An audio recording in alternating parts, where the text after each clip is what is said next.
bem? Bom, continuando. Tá vendo? Por isso que ele é mais usado, gente. Tem tanta coisa para falar dele. Vamos falar aqui agora de outras ações da metformina e dos seus benefícios, tá? Nesse vídeo de hoje. Então é o seguinte: metformina e pâncreas. A metformina tem ação direta no pâncreas? Não. A ação dela é indireta. Ela não vai ter efeito direto no tecido pancreático, né? Ela vai produzir uma ação indireta. Por quê, gente? Olha só. Porque a metformina, ela vai reduzir os ácidos graxos livres, que são aqueles carinhas que atrapalham muito a vida da insulina em termos de ação, né? Ficam ali no meio do caminho, enfim, dificultando o acesso da insulina, principalmente ao seu receptor, e produzindo outras bagunças, né? Então, se a gente tem redução dos ácidos graxos livres, a gente vai ter menos gliconeogênese, isso também auxilia a redução glicêmica. Então, isso tudo vai contribuir para a redução de lipotoxicidade, redução de glicotoxicidade das células beta. Então, o problema, a metformina, ela tira o problema do caminho, que atrapalha as células beta a estarem secretando insulina. Então, a gente sabe, essa lipotoxicidade e glicotoxicidade atinge diretamente a célula beta, que diminui a sua secreção de insulina, né? Então, você vai ter aí, tirando esse pessoal que faz bagunça, tirando esse aspecto que produz toxicidade, diminuindo ele, a gente corrige a secreção de insulina pela célula beta e ela volta a ter uma saúde melhor, vamos dizer assim, em termos de função, né? E aí a gente vai ter uma redução da glicemia, principalmente pós-prandial. Quer dizer, essa célula beta, ela vai perceber mais os níveis glicêmicos, principalmente quando tem aquela enxurrada de glicose pós-alimentação, e aí ela vai responder rapidamente a isso e você consegue restaurar aquela primeira fase de secreção, né?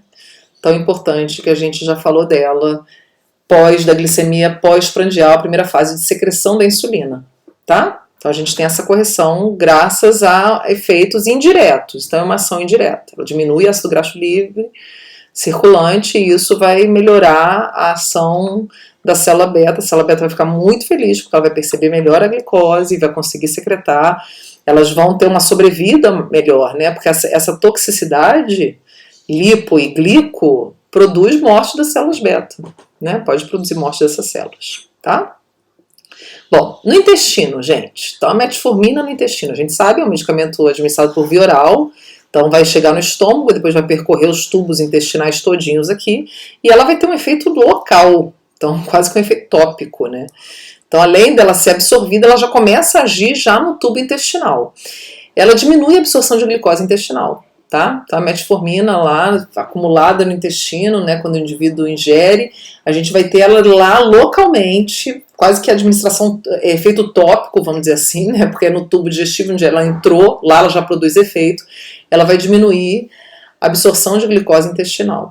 Olha que legal. E isso já vai contribuir para a redução da glicemia pós-prandial. Então a pessoa vai absorver menos glicose, tá? Proveniente do alimento. Então é uma outra contribuição da metformina com correção de glicemia pós-prandial, tá? Então ela vai mexer tanto na basal quanto na pós-prandial, como a gente viu. Então os efeitos terapêuticos, né? A gente sempre olha para quê? Para os parâmetros glicêmicos, para ter uma ideia do quanto ela é eficaz. Então a gente vai ter a glicemia de jejum diminuindo entre 50 a 70 mg por decilitro. Então tem um efeito bacana na glicemia de jejum, que é a glicemia basal, né? A gente vai ter hemoglobina glicada diminuindo entre 1,3% a 2%, então faz uma redução expressiva. E quando ela está associada com outros medicamentos, gente, ou um secretagogo, ou uma glifosina que a gente vai ver que inibe a reabsorção de glicose tubular, você tem esse efeito terapêutico sendo mais pronunciado ainda, tá? E redução do peso corporal, que é bem bacana, né? A gente viu que os secretagogos, normalmente, eles produzem aumento, ganho de peso. A insulina também produz ganho de peso. A metformina, ela auxilia a diminuir o peso. Então, quando você faz a associação da metformina com um medicamento desses que aumenta peso, você pode diminuir a dosagem de uma sulfonilureia, por exemplo. E aí você diminui esse impacto de ganho de peso, que é bem interessante, né? Então, até 4 quilos, ó. Outros benefícios. Vamos ver aqui, ó. Então a gente vai ter, ó, redução em 32% do risco de complicações, tá? Provenientes do diabetes. A gente vai ter redução de 42% da morte relacionada ao diabetes mellitus. Então, isso tudo dados de trabalhos aí, né?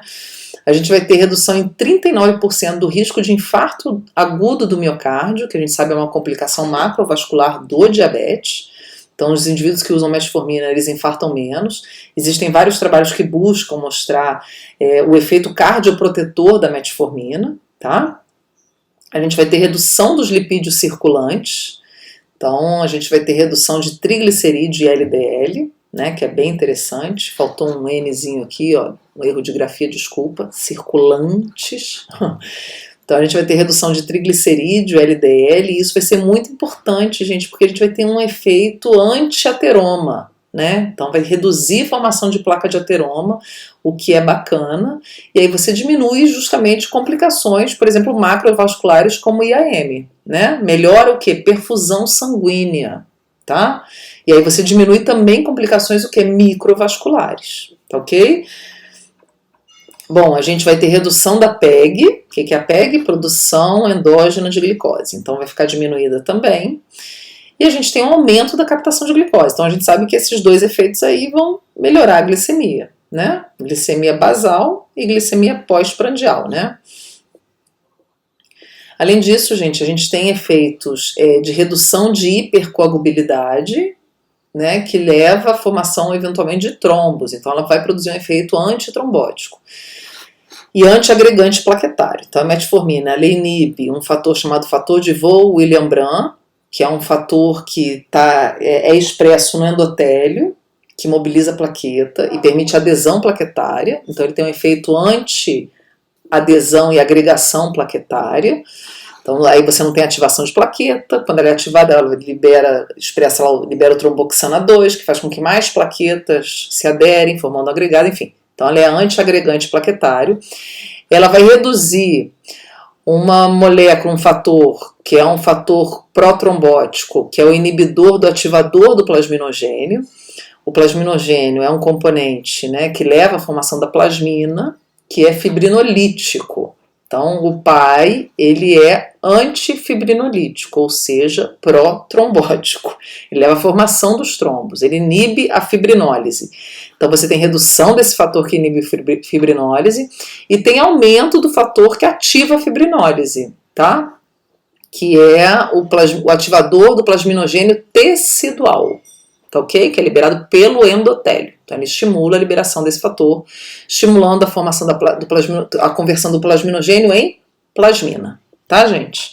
E aí você vai ter mais fibrinólise e menor risco de quê? De trombose, de coagulação intravascular e, consequentemente, melhor perfusão sanguínea, menor risco de hipóxia, enfim, tá vendo? Muitos efeitos muito interessantes para o indivíduo diabético que a gente sabe que tem esses problemas associados, né? Problemas circulatórios importantes que estão associados com hipercoagulabilidade.